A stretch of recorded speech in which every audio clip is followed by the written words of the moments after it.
Everybody,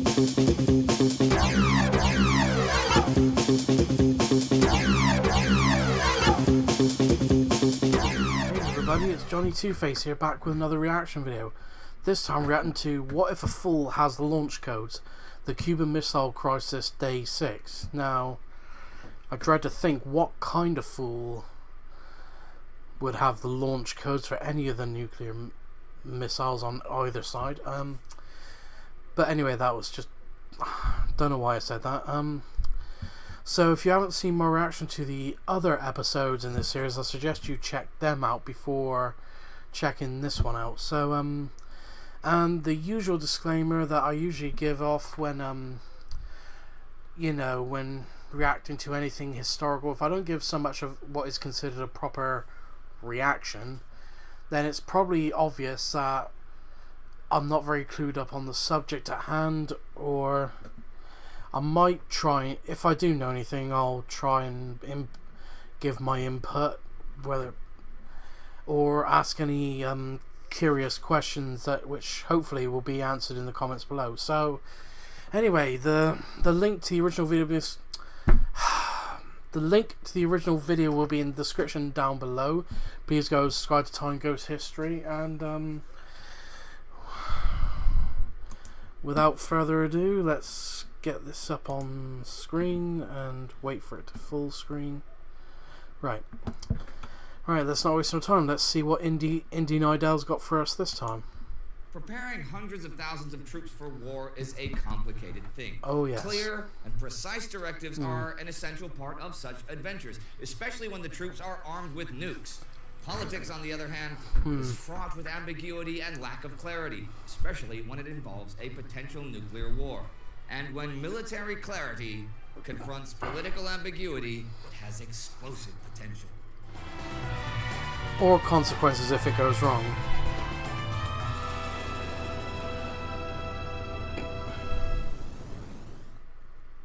This is Time Goes to Cuban Missile Crisis. I'm Indy Nidell. Yesterday, October 20th, the crisis had heated up significantly when the U.S. administration decided to impose a naval blockade on Cuba beginning tomorrow, the 22nd. The Soviet...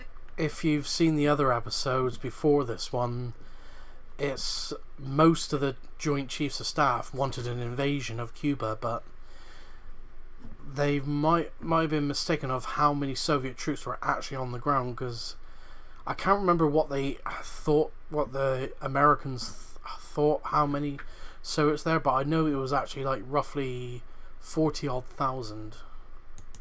Soviets were deeply mistaken in thinking that they had deterred the U.S. from decisive action on Cuba. The preparations for the blockade and for a possible war are underway today, Sunday, October 21st, 1962. It's virtually impossible to mobilize the armed forces of the United States without someone noticing. Oh yeah. All you need are a few people in the right places observing. Well, you think what the intelligence services they got on both sides, like, you know, the CIA for the Americans and the is the KGB very operational at this time? I'm not entirely sure. Can someone just like correct me if I'm wrong, because I think it must have been the KGB, you know, as the intelligence for the Soviets. The movement of people and material to connect the dots. That's exactly what happens today when the Soviets are alerted to the fact that their assessment yesterday is inaccurate. Moscow is to start looking at the various scenarios at hand. The central question is how to react in case of an American invasion of Cuba. That they will fight back is clear, but will they use their tactical nuclear arms? More importantly, will they give their commanders in the field discretion as to when to use those nukes? This is a discussion that has actually been going on for some time. It was already debated in the summer by Soviet leader Nikita Khrushchev and Soviet Foreign Minister Andrei Gromyko, the architects of the whole Soviet missiles on Cuba plan, along with Marshal Matvei Zakharov, the chief of the Soviet General Staff, who argued for allowing the use of tactical nukes in case of an American invasion. They met opposition from Deputy Chairman Mikoyan and Defense Minister Marshal Rodion Malinovsky, a veteran of both World Wars and the Russian Civil War. Malinovsky is an outstanding military leader. who is in the process of turning the Red Army into one of the most fearsome fighting forces ever seen. But he is also an outspoken pacifist and a believer in a conventional defense policy. To him, nuclear arms should only be used strategically as a deterrent to keep the peace, never in the field. In the end, they cannot find common ground. But Khrushchev prevails, or at least he thinks he prevails. An order is drafted, but when it lands on Malinovsky's desk for signature, he stalls and just leaves it there unsigned. So when the battle orders are formally issued, it's not part of Malinovsky's and Zakharov's signed memorandum. Unfortunately, the unsigned instructions have already been given orally to most of the commanders on the ground.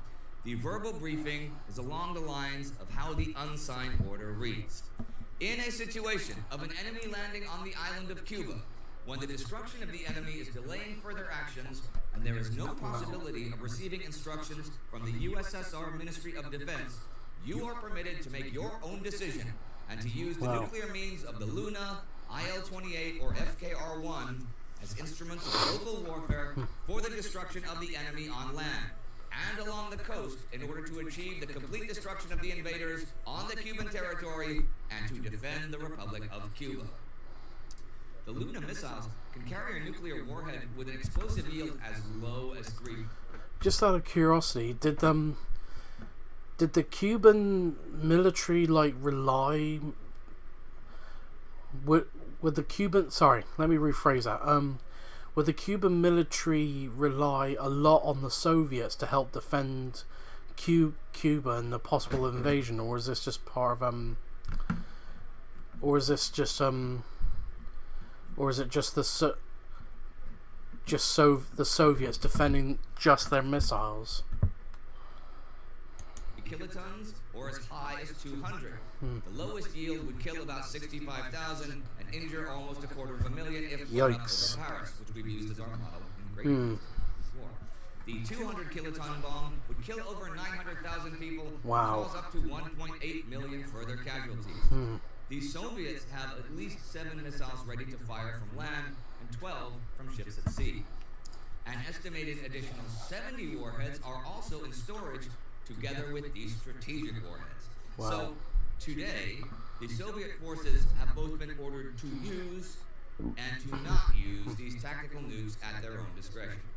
For now, the Soviet forces on Cuba remain on alert with tactical nuclear readiness in a political vacuum. Meanwhile, the American armed forces find themselves in a remarkably similar situation. As we've already seen, President Kennedy has walked a thin line between decisive military actions and diplomatic restraint regarding Cuba for some time.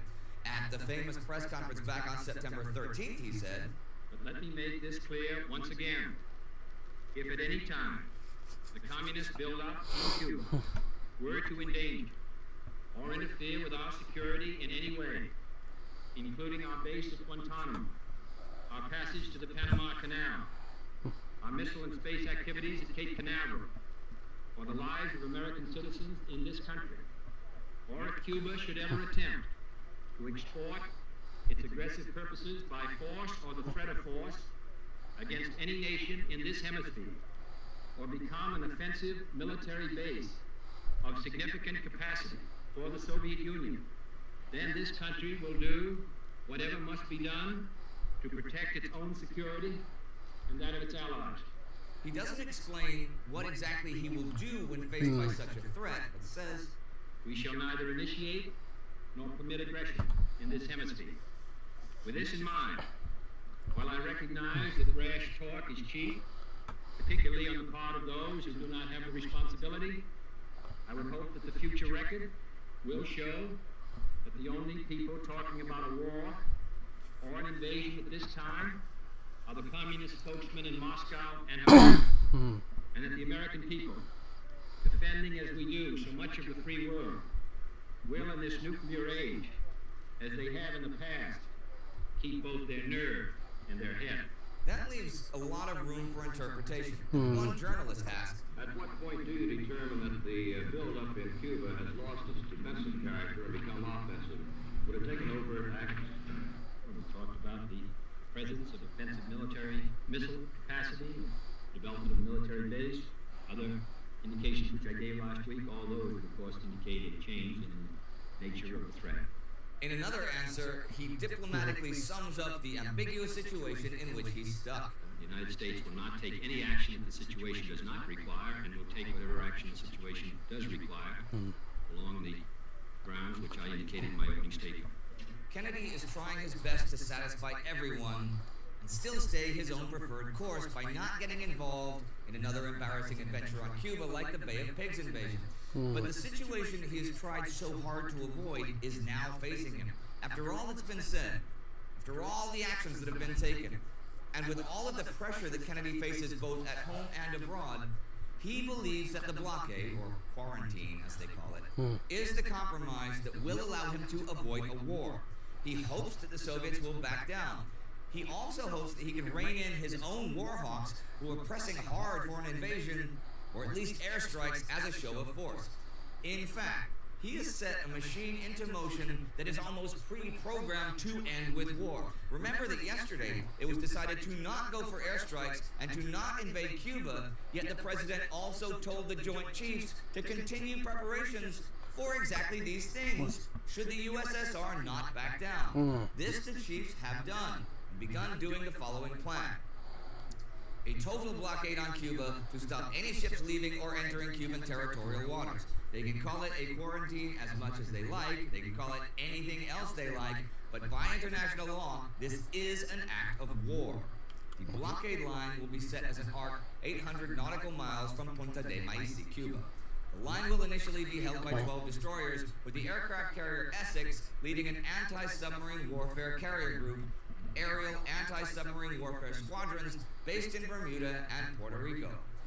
The naval force will be gradually increased to include the carrier group, 2 cruisers, 22 destroyers, 2 frigates carrying tactical nuclear cruise missiles, and an undisclosed number of submarines with nuclear arms. The blockade line will be expanded into 2 lines called Walnut and Chestnut. The quarantine announcement will be accompanied by a demand to the USSR to withdraw their missiles from Cuba. If they do not withdraw the missiles, the destruction of the missile sites will follow. Several hundred jet fighters and bombers will fly more than 1,500 sorties on the first day alone. After 7 to 8 days of continuous airstrikes, the plan is to invade Cuba with an initial force of 200,000 troops. These troops already have permission to use tactical nuclear arms to respond to any tactical nuclear strikes by the Soviets. Finally, should these actions fail to eliminate the missiles, there is a contingency plan to drop kiloton range thermonuclear charges on the missile sites. Even by the most conservative calculation, that last action will wipe Cuba out of existence. Yeesh. Now, you might think this is just a theoretical contingency plan, but it's not. This is exactly what the U.S. military is preparing for and what some of the generals are even hoping for. This is what Air Force Chief of Staff General Curtis LeMay said to JFK only 2 days ago. So I see no other solution because blockade and political action I see leading into war. The other solution is right into war.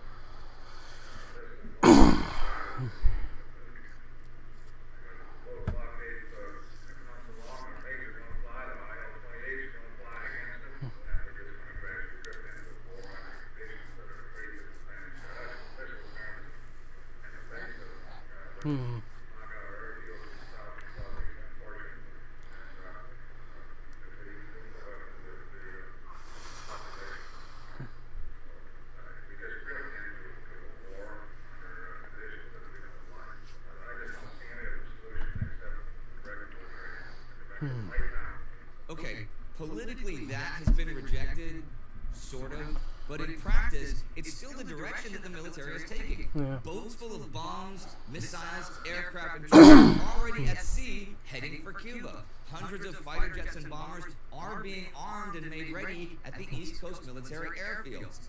Paratroops and infantrymen all over the U.S. are confined to quarters, and 150,000 reserves have already been called up. The nuclear forces of the United States are preparing to go on high alert.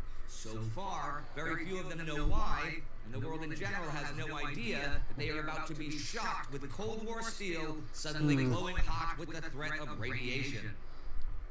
I will see you tomorrow on day 7, when the Cuba crisis grows even hotter and the Kennedy cabinet carefully weigh their words before they announce their actions to the world.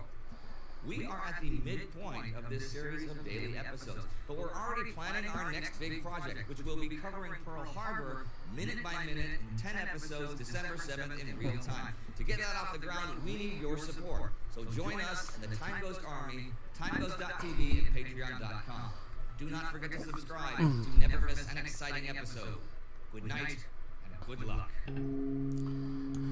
And that'll do it. That's it's been another interesting video in the series of the Cuban Missile Crisis. And again, it's not a lot I can add, really. I'm trying to get the words out. It's a lot of this is like, you know, from what you could probably notice there is a lot of like, it depends on your interpretation of the speeches that are made by Kennedy and the leaders of the Soviet Union. So it's very, some of it is not as easy to interpret as you know, what most of us initially thought. So anyway, this has been another good video by Time Ghost History, and if you like this reaction, please like, comment and subscribe, and I'll see you in the next one.